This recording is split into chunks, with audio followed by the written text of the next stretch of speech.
Ya estamos por comenzar la parte de la programación en Arduino, se los prometo, es el siguiente video.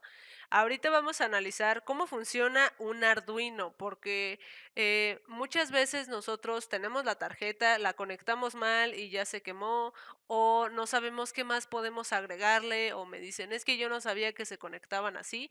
Entonces, hay algo que se llama diagrama pinout, que hay una empresa, aunque no lo crean, dedicada a realizar estos diagramas, se llama PGXXX. Y ellos pueden mostrarnos una infinidad, en real, una infinidad de pinouts para hacer estos diagramas. Es decir, alguien ya se puso a explicarnos paso a paso cómo funcionan todas las tarjetas que existen ahorita. Tienen de hecho un libro que se llama ABC, yo se los recomiendo, no sé si todavía siga en Kickstarter, pero es una gran inversión si ustedes no tienen idea de cómo funcionan o se les olvida para qué funcionan. Aquí mismo tengo la liga de PGX y aquí lo tenemos. Vamos a hacer un zoom enorme. Eso es lo interesante. Y nosotros aquí tenemos el diagrama pinout o el diagrama de conexiones de un Arduino. Este Arduino aquí arriba nos dice, es el Arduino 1 pinout y nos explica cómo funciona todo el mecanismo de Arduino. Vamos a ver si podemos guardarlo. No, de hecho nos da la opción acá arriba. Vamos a salir un poco. Nos dice si nosotros queremos descargarlo y irónicamente no te cobran absolutamente nada. Vamos a esperar un poquito a que cargue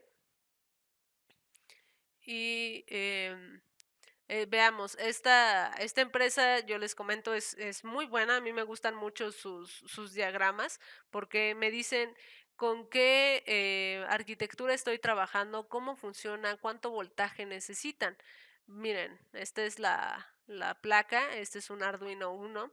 Aquí vemos el microcontrolador, que es nuestro cerebrito principal, y nos dice, es un ATmega 82U o 16U y se puede conectar por medio del ISP. Cuando vemos esto, están hablando de estos pines de aquí.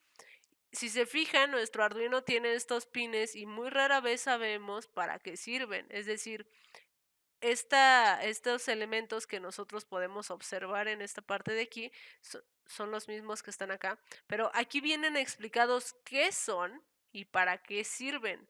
Nos dice, mira, uno es de tierra, uno funciona de propósito general o MOSI, que es una estándar de comunicación.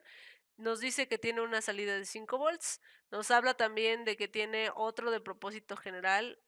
Todos estos cuatro, esta T que podemos observar, es de propósito general y en los costados son los pines de corriente. También me dice que tiene un pin USB jack tipo B. Me dice que tiene un botón que hace la función de reset. Me dice también cómo está diseñado el pin de voltaje en el que nosotros le suministramos voltaje. Me dice que el anillo exterior es de corriente y que el anillo de entrada es de 2.1 milímetros y que es de corriente. Me dice que depende del diagrama de corriente, va a soportar de 7 a 12 volts. Me dice también algunas advertencias, esos son como la suma de cada pin de todos los grupos no debería exceder de 100 miliamperes. ¿Sí? Cuando nosotros hablamos de corriente, siempre nos vamos a referir en amperes, siempre. Cuando hablamos de voltaje, obviamente vamos a hablar de volts.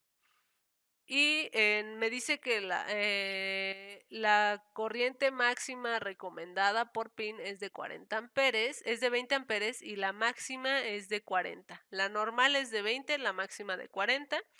Igual, para todo el paquete o toda la corriente que debe fluir es de 200 miliamperes.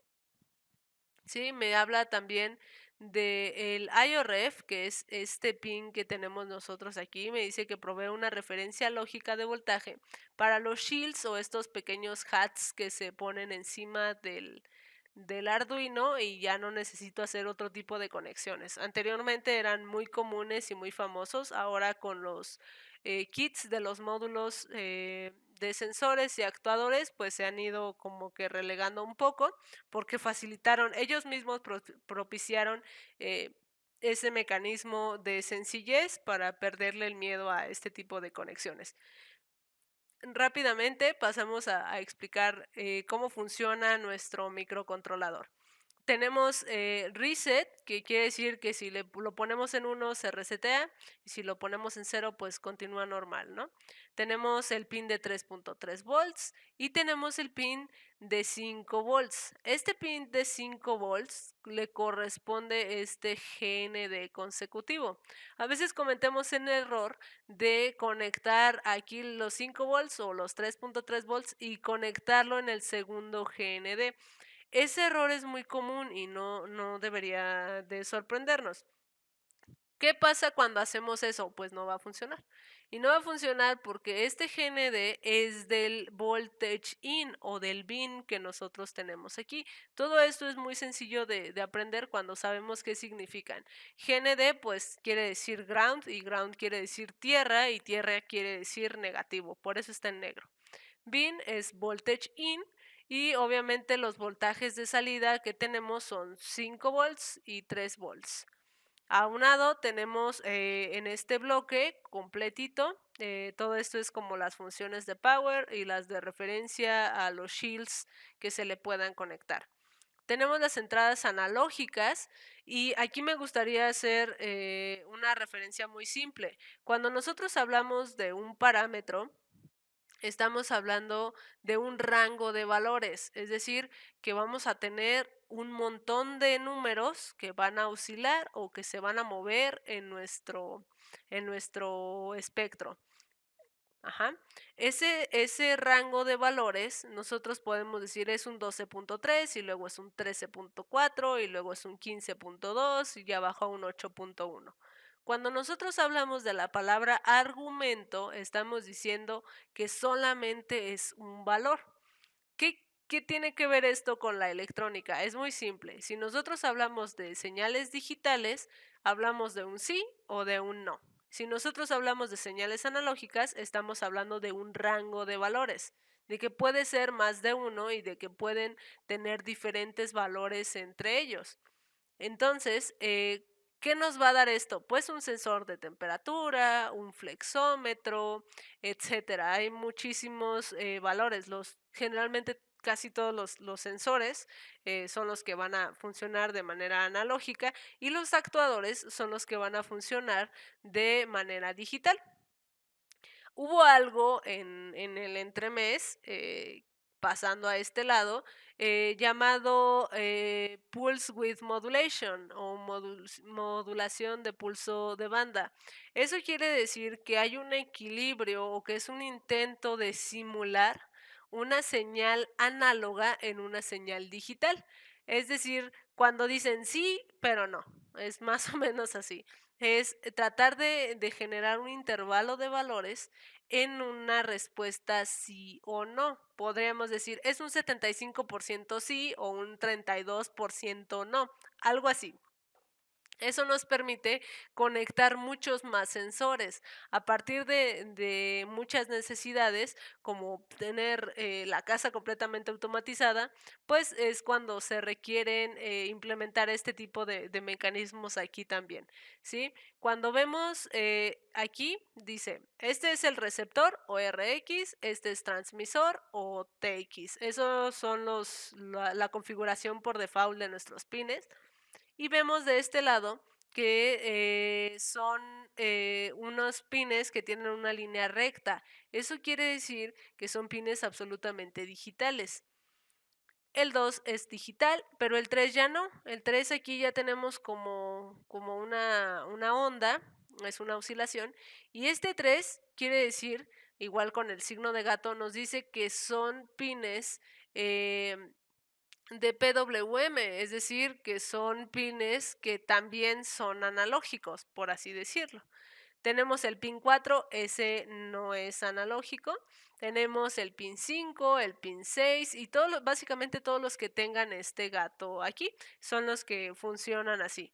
De hecho, también tenemos una señalética interesante como el amarillo para los que son de control, como estos. El naranja, ajá, porque también pueden recibir algo de voltaje.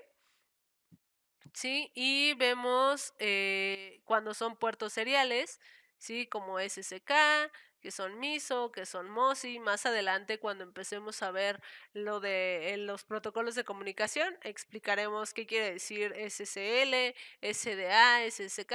Ahorita lo interesante es, y lo importante es que ustedes sepan cómo funcionan las entradas digitales y las señales analógicas aquí en un Arduino, en dónde están y para qué nos sirven. Si se fijan, aquí tenemos aquí otro de GND y un ejercicio que probablemente sea el primero que hagamos, sea el Blink Clean.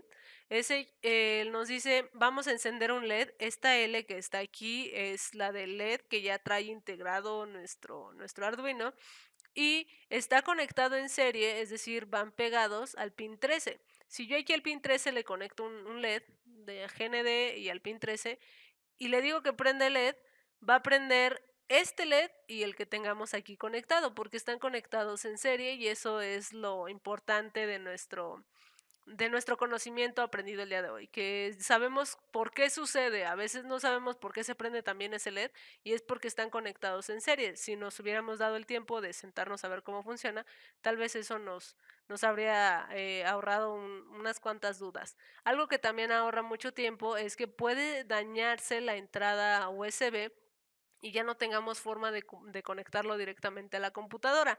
Hay algo que se llaman conexiones TTL y son nosotros utilizar este Arduino, ajá, conectarlo a otro Arduino a través de estos elementos y pasarlo como... se hace algo llamado interfaceo, que es generar un puente y utilizar ese USB del otro microcontrolador. Aquí podemos observar nuestro cristal de 4 MHz, que son los que se encargan de los tiempos de reloj. Aquí podemos darnos cuenta de la reducción de ruido que tiene. Bueno, tiene muchos detalles interesantes estos esquemáticos. A mí me gustan mucho estos diagramas porque me ayudan a visualizar exactamente qué tengo y cómo funcionan, para qué sirven, qué tienen, cuál es la diferencia con otra tarjeta. Quizás yo en un futuro quiero migrar a un Arduino Leonardo y no sé dónde están los pines de transmisor y receptor. Pues los puedo buscar aquí mismo con la señalética que ellos proveen y de esa manera yo agilizar mi trabajo, quebrarme mucho menos la cabeza y garantizar que el trabajo siempre va a ser funcional. Yo los espero en el siguiente video donde comenzaremos a hacer la programación en Arduino.